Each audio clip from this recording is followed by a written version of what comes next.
మగాళ్ళు బాధపడకండి, అందరిలాగే మగవాళ్ల కోసము ఒక రోజు. పూర్తి వివరాలకు చదవండి రేపటి సాక్షి హైదరాబాద్ ఎడిషన్.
అభిమానించేటువంటి నాయకురాలు, నిష్కపటి, ఉన్నది ఉన్నట్టుగా మాట్లాడేటువంటి వ్యక్తిత్వం, 10 మందికి సహాయం చేయాలన్నటువంటి సుగుణం, తప్పును ఎంతకైనా ఎదిరించి నిలబడాలనేటువంటి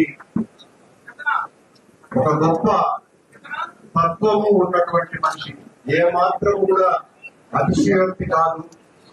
అలాంటి మంచి మనిషి రోజా గారికి జన్మదిన శుభాకాంక్షల్ని తెలియజేస్తున్నా. నేను తనకు జన్మదిన శుభాకాంక్షలు తెలియజేయడం కోసమనే అదే పనిగా ఇక్కడికి వచ్చా. మొన్న కూడా కాదు, 2-3 రోజుల ముందే నేను ఎప్పుడు రావాలి, ఎలా రావాలి అని కూడా ఆమెతో చెప్పడం కూడా జరిగింది. అని నాకు వ్యక్తిగా తన మీద ఉన్నటువంటి అభిమానం. వైఎస్ఆర్ కాంగ్రెస్ పార్టీలో ఒక ఫైర్ బ్రాండ్,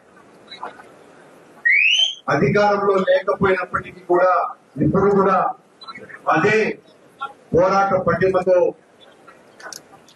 ప్రజల్లోకి చొచ్చుకు వెళ్లి ప్రభుత్వ విధానాల్ని ఎండగడుతూ మన అందరి అభిమానాన్ని చూరగొడుతూ అందరి తలలో దారుకులాగా ఉన్నటువంటి రోజా గారిని మరీ అభినందిస్తూ జన్మదిన శుభాకాంక్షలు తెలియజేస్తూ వారి భర్త శర్మన్ గారికి, వారి సోదరుడు రామప్రసాద్ రెడ్డి గారికి శుభాకాంక్షలు తెలియజేస్తూ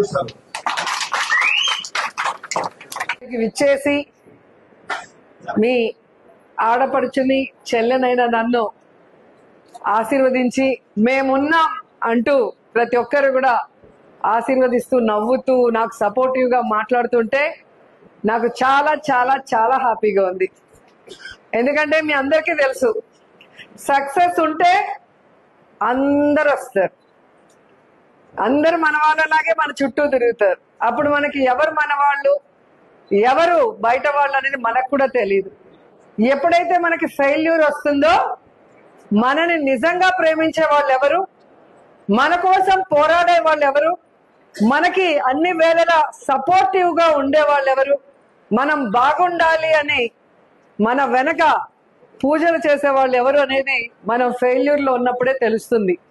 సో ఈ రోజు ఇక్కడికి వచ్చిన వాళ్ళందరూ కూడా నా విజయంతోనో నా స్టేటస్ తో సంబంధం లేకుండా నా ఆడపడుచు రోజమ్మ పుట్టినరోజు, ఇది మా ఇంట్లో పండుగ అని చెప్పి నన్ను ఆశీర్వదించడానికి ప్రేమగా వచ్చిన వాళ్ళు.